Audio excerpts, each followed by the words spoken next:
She was standing on the other side of a kitchen counter with her arms full of grief and a casserole dish that had belonged to her mother, and she said, "You were always the one who stayed. I had driven 6 hours to get to Sudbury that weekend. Not for her, or at least, that is what I had told myself. I was there for the funeral. I was there because Harold Doyle had been a decent man who deserved to have people show up, and Harold Doyle happened to be my ex-wife's father." But when Marguerite said those words, standing in that kitchen that smelled like lemon dish soap and old wood, I knew the drive had never been about Harold at all. My name is Cole Rutherford. I am 38 years old. I work as a structural inspector for a municipal engineering department in Kingston, Ontario. It is not glamorous work. I walk through buildings and look for things that are starting to fail. Cracks in load-bearing walls, settlement in foundations, the slow, quiet ways that structures give up on themselves over time. The job suits me. I am good at noticing things that other people walk past. I had been divorced from Diane for 3 years by the time Harold died. We were married for 5 years, no children, and the end of it was quiet the way the end of a long meal is quiet. Not because anything went wrong, but because both of us ran out of things to say. Diane was not a bad person. She was ambitious, restless, always planning the next thing, and I was someone who came home at the same time every evening and asked how her day was and meant it, and that was not enough for her. She told me, near the end, that being with me felt like being in a room where nothing ever changed. She did not say it cruelly. She said it the way a doctor tells you the results. Honest, careful, and with a kind of practiced distance. After the divorce, I moved into a 2-bedroom apartment on a street near the waterfront. The second bedroom I used for storage and then gradually stopped using it all. I kept my routines. Morning coffee black, evening walk along the Cataraqui River if the weather allowed. Weekends spent on whatever the apartment needed, a new filter in the ventilation unit, sealant along the bathroom tile, the sticky lock on the back window that I had been meaning to fix for months. I am the kind of person who fixes things. I always have been. I do not know if that is a virtue or just what happens when you run out of people to talk to. Marguerite Doyle was Diane's younger sister, 34 years old when all of this happened. She lived in Sudbury and worked as a registered nurse at Health Sciences North. I had met her maybe a dozen times during the marriage, mostly at family events, Christmas dinners, the occasional long weekend at Harold and Lorraine's place on Lake Ramsey. She was quiet in a way that stood out because Diane was never quiet. Diane's family was warm and loud and full of overlapping conversations, and Marguerite would slip out of whatever room the noise was in and find somewhere smaller. I remember once at Easter, finding her sitting on the back steps with a mug of tea, watching the yard. She said the robins had been coming back to the same spot under the spruce tree for 4 years running. I sat down next to her and we watched for a while without saying anything, and when we went back inside, Diane said, "You two are exactly the same kind of boring," and laughed, and I think she meant it as a joke. After the divorce, I had no reason to stay in contact with any of them. The Doyle family had been Diane's family, and I respected what that meant. I did not hold any ill will. You do not hold a door open just because you once walked through it together. Then in February, Lorraine called me. She had gotten my number from somewhere, or maybe she had kept it all along. Her voice was steady, but there was something underneath it, the kind of steadiness that cost something. She told me Harold had passed. Cardiac event the Sunday before last. Peaceful, she said, in his sleep. She told me because she thought I should know, because Harold had always liked me, and because she did not know how to make the list of people to call any shorter. I thanked her. I asked if there was anything she needed. She said the service was Saturday in Sudbury. I drove up Friday evening in the dark, the highway cutting through the shield, the spruce trees black against a gray sky. I booked a room at a hotel on the south end of the city. When I got there, I sat on the edge of the bed for a while and tried to figure out why I had come. Harold had been decent to me. That was true. But people lose their decent in-laws every year and they send a card. I came because it was the right thing to do. That is the answer I gave myself. I am still not sure it was the whole answer. The funeral was at a church on Notre Dame Avenue on Saturday morning. Cold day, clear sky, the kind of February light that makes everything look smaller and further away. There were perhaps 60 people. I sat near the back. Diane was in the third row in a charcoal coat, her dark hair cut shorter than I remembered, and she did not see me until the reception afterward when she turned and went still for a moment and then said, "Cole, the way you say a word when you are deciding in real time whether or not you meant to." Marguerite was the one who had organized everything. I could see that without being told. She was the one who made sure the hall was arranged, who thanked the caterer, who checked on her mother every 20 minutes without appearing to hover. She was wearing a dark green dress and her hair was pulled back, and there were shadows under her eyes that told me she had not slept in several days. When she finally saw me across the room, she paused. Then she crossed the room and said, "I didn't know you were coming." Her voice was not unfriendly. It was just honest. "I liked Harold," I said. She looked at me for a moment. "He liked you too. He asked about you last year, I mean. He asked if you were doing all right." I did not know what to do with that. So I said I was sorry for her loss, and I meant it, and she thanked me, and we both moved on because that is what you do at a funeral. On Sunday morning, I stopped by the house before leaving. Lorraine had asked if anyone could help move a few boxes Harold had stored in the basement. Old tools, winter gear, things that needed to be sorted and taken to the donation center on Lorne Street. I said I could help. I had a truck and nothing pressing waiting for me in Kingston. That is how I ended up in the Doyle family's basement with Marguerite, sorting through 40 years of Harold's things. She worked methodically. Each box, labeled before it was moved, items assessed and sorted into keep, donate, or discard without hesitation. She had clearly been doing things alone for a long time. She did not give me instructions or micromanage. She just worked alongside me and trusted that I would figure out where to put things. And I did. At one point I found a box of old fishing gear, of rods, a tackle box with the latch broken, a pair of waders with a cracked seam near the left knee. I set the rods aside and started taping the tackle box closed with a roll of packing tape I had in my jacket pocket. Marguerite stopped what she was doing and watched me for a few seconds. Then she looked away, back to the box she was sorting through, and I noticed that she was smiling slightly to herself, like she had just confirmed something she already knew. We drove 2 loads to the donation center and came back for a third. Around noon, Lorraine made soup, canned tomato, the kind that comes in the tall red tin, and the 3 of us sat at the kitchen table and ate without saying very much, and it did not feel like silence that needed to be filled. Marguerite washed the bowls while I dried them. Her mother had gone to lie down. When we were done, Marguerite leaned against the counter and looked out the window at the backyard where a bird feeder hung from the spruce tree, and she said, "He refilled that thing every 3 days, right until November." I looked at the feeder. It was empty. "I'll fill it before I leave," I said. She turned and looked at me in a way I could not entirely read, and then she said, "You do not have to do that." "I know," I said. I found the birdseed in the garage on the shelf above the snowblower, where it had always apparently lived, and I filled the feeder, and when I came back inside, Marguerite was on the phone, and she gave me a small nod, and I pulled on my jacket and left. On the drive south, I found myself thinking about her more than I had expected to.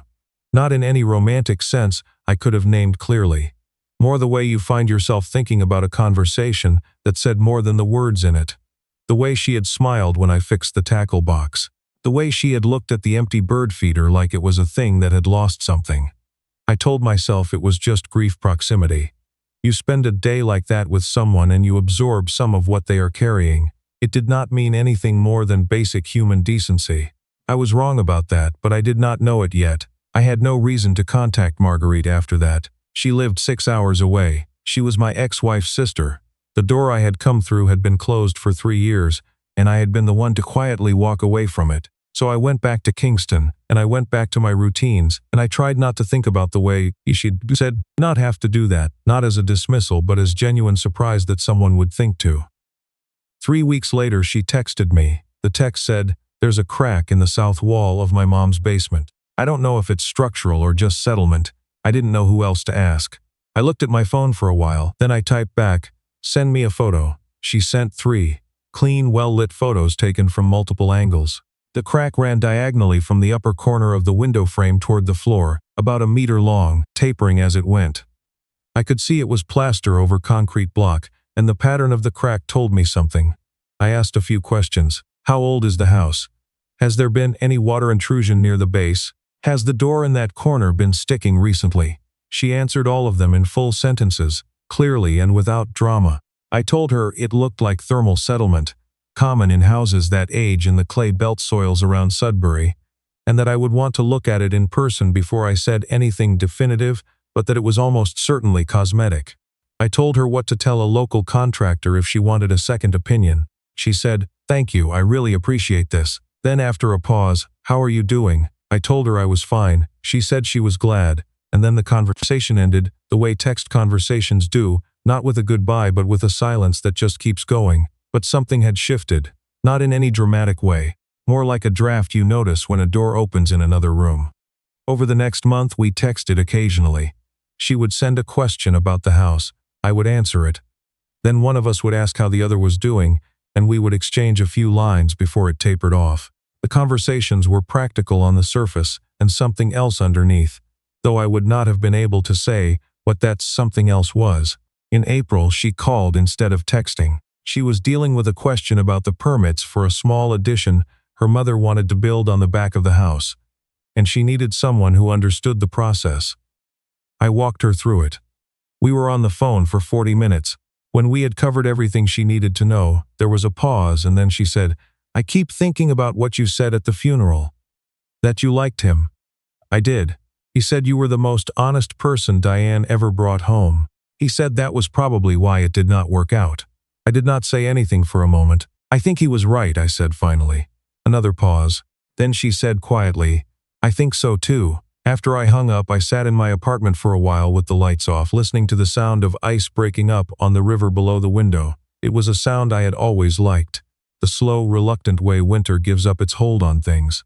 I did not call Marguerite again for 2 weeks after that. Not because I did not want to, because I was starting to understand that I wanted to, and I was not sure what to do with that. It was my friend Barry who said something first. Barry worked in the same department, and we had been having lunch together on Wednesdays for 4 years. He was not the kind of man who made observations about other people's lives very often, but one afternoon in May, he looked across the table and said, "You look like someone who is trying to convince themselves not to do something." I told him it was nothing.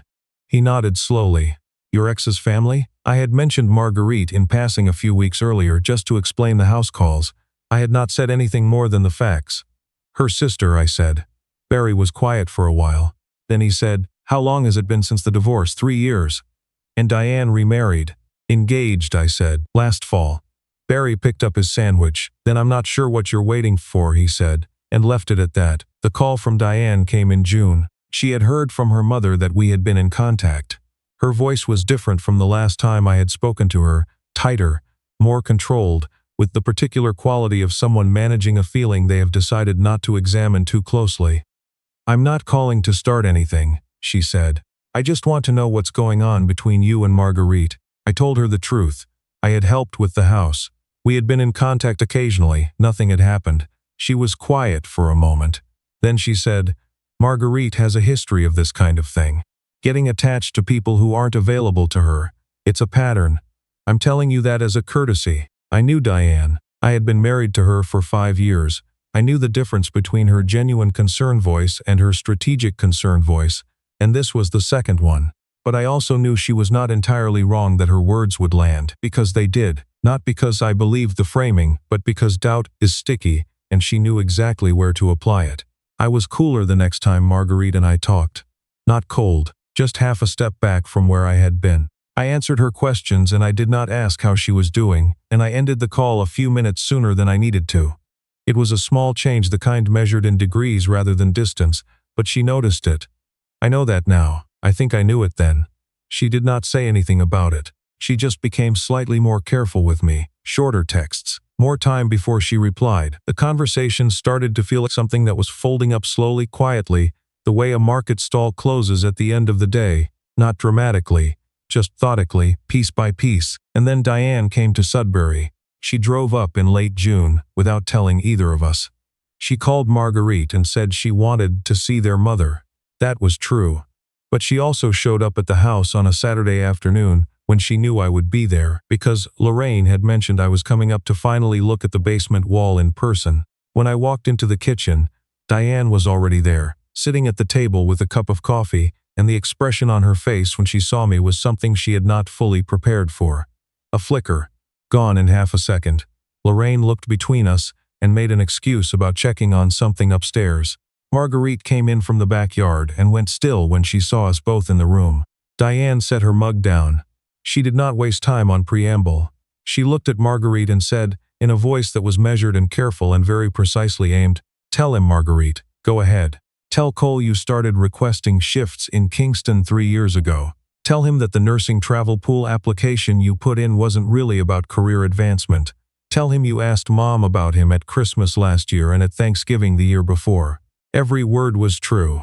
I would find out later how true.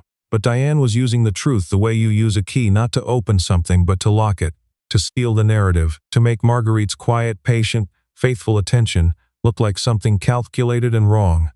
Marguerite did not flinch. She stood at the edge of the kitchen and looked at her sister and said, very evenly, "You can say it that way if you want. That doesn't make it the whole story." Then she looked at me. She did not look away. She said, "I didn't engineer anything. I didn't plan for Harold to die, and I didn't call you to the funeral. You came. But the rest of it, yes, I've been aware of you for a long time, longer than I should have been probably, and I'm not going to pretend that isn't true just because it's inconvenient." The room was very quiet. I could hear the bird feeder swaying on the chain outside the window. "I'm not proud of the timing," she said. "I'm not proud of any of it, but I'm also not going to apologize for noticing someone and deciding they were worth paying attention to." Diane turned to me. She was waiting. The particular quality of her waiting was something I recognized. The weight of an expectation dressed up as patience. She wanted me to side with her version. She wanted me to be the confirmation that she had come here to get. I looked at her for a moment. Then I said, "You came 6 hours to protect a story you wrote 3 years ago. Marguerite didn't do anything to you." Diane's jaw tightened. She picked up her bag from the chair. She looked at Marguerite and then back at me, and the look on her face was something I had never quite seen from her before. Not anger, not victory, but something more unsteady. Something that comes from seeing the story you have been telling yourself start to develop cracks. She left without another word. The back door clicked shut behind her. Lorraine's footsteps stopped above us and did not come back down.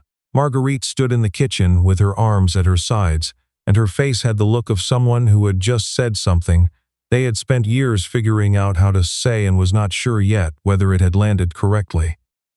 I walked to the back window and looked out at the yard. The bird feeder was moving slightly in the wind. A nuthatch had found the seed I had put in 3 months ago, or maybe it was just the same feeder, and whatever bird was visiting it now had found what it needed and was getting on with things. "The travel pool application," I said.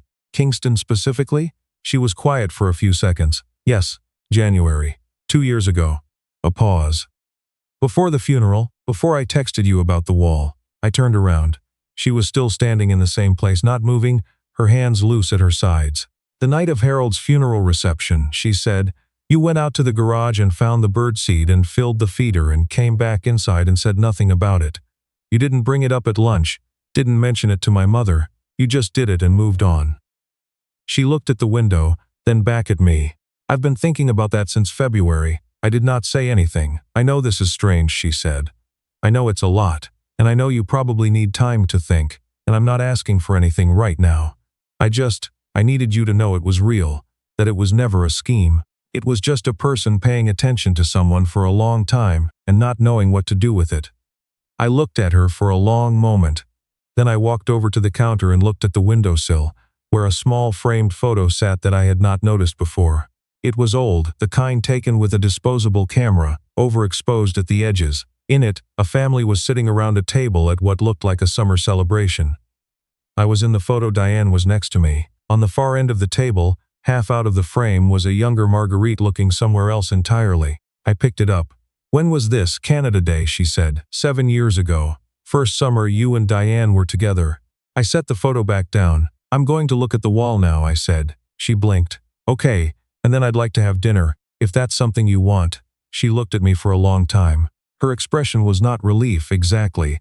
It was something more careful than that. The expression of someone who has been waiting for a particular outcome for so long that when it begins to arrive, they do not entirely trust it yet. "Yes," she said. "That's something I want." Nothing moved quickly after that. I want to be honest about that, because the honest version is the only one worth telling. I drove back to Kingston that Sunday evening. I went to work Monday morning. Marguerite was still in Sudbury. The distance between us was real, and we both knew it, and neither of us pretended it was not a factor. But we talked, every evening, most evenings, sometimes just for 20 minutes before she started her night shift, sometimes longer on her days off. We talked about the work she was doing, about a difficult patient she had been worried about a book she was reading, about the way the city looked different in summer than it had in February when I drove up for the funeral. She asked about my work and actually wanted to know the answers. She asked follow-up questions. She remembered what I had said the week before and referenced it without making a point of having remembered.